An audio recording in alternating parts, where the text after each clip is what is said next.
Hey, my name's Hamp. I'm owner of Palmetto State Rentals, and we're here today to discuss the Kubota SVL97-2. It's around 100 horsepower skid steer.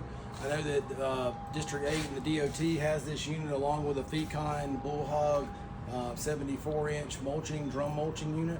And today we wanted just to take some time to go through the basic maintenance steps on the actual skid itself.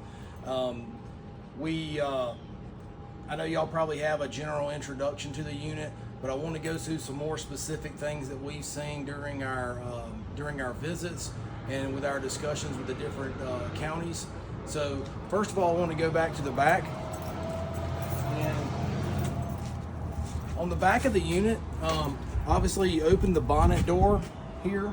I've already pulled out the radiator. This radiator is attached with 4 different bolts. If you pull it out, it's actually got rollers on the bottom of it. If you pull it out, it'll actually fit and start to lean forward into the bracket. You also have to pull out the tube here up top out of its cradle. And that will allow this whole entire radiator panel to tilt forward, which allows for easy cleaning. You can access the front of the radiator, also the back of the radiator where the fan shroud is. So when you're cleaning the radiator, this is a really important point. This probably needs to be blown out anytime you've had a heavy day of use, especially if it's dusty, a lot of debris in the air. We recommend spraying from top to bottom, washing this out with like a fan sprayer. You don't want to have it on full force because it can actually, if you have a strong water pressure, it can actually dent the radiator. But you want to wash from the top down, and then from the back side as well, you're going to spray in water from the back side and flush that out.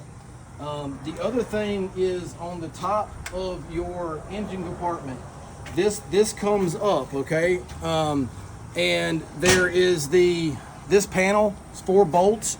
You remove that panel. This is the AC condenser and fan.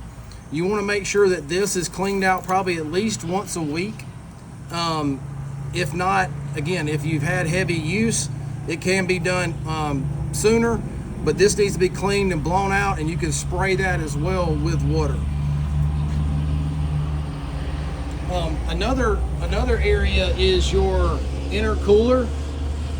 That area gets consistently, debris will continue to build up in that on the top of that surface.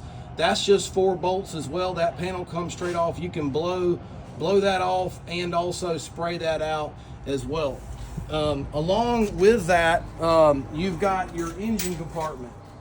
Your engine compartment needs to be cleaned out at least probably once weekly, also depending upon use. There are belly pans underneath the belly of the machine. Those belly pans, there's a series of them, and those can be removed pretty quickly. Here, also underneath, there are several other larger belly pans which allow for easy drainage and access to get that debris out.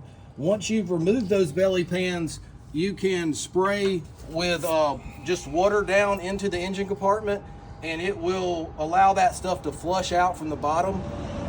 That's where we see a lot of buildup, debris, sticks, pine straw, foreign objects, and that's where if the unit's running and getting hot, where it can potentially cause a fire.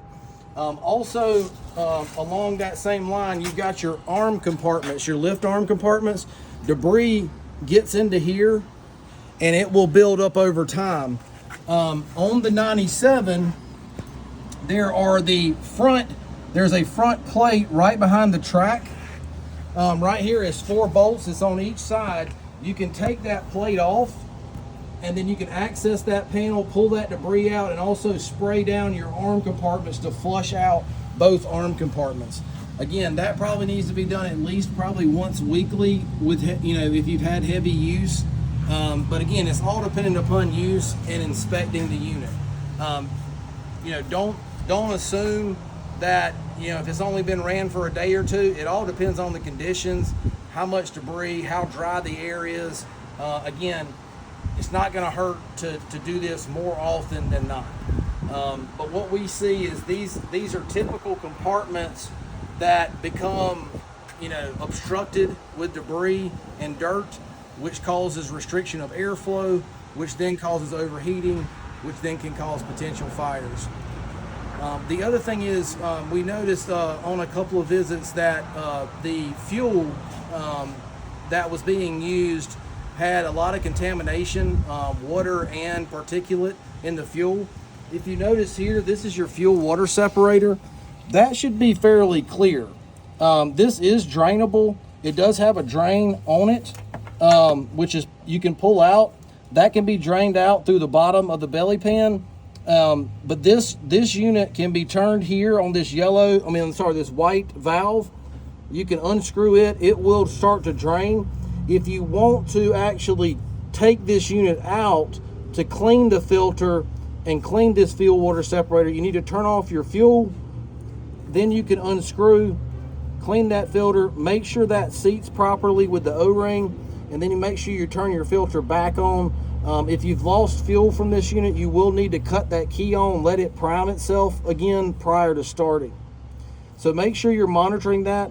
If you start to see gunk and cloudiness or discoloration of this clear acrylic glass here, you need to make sure that that is clean and you're using good fuel.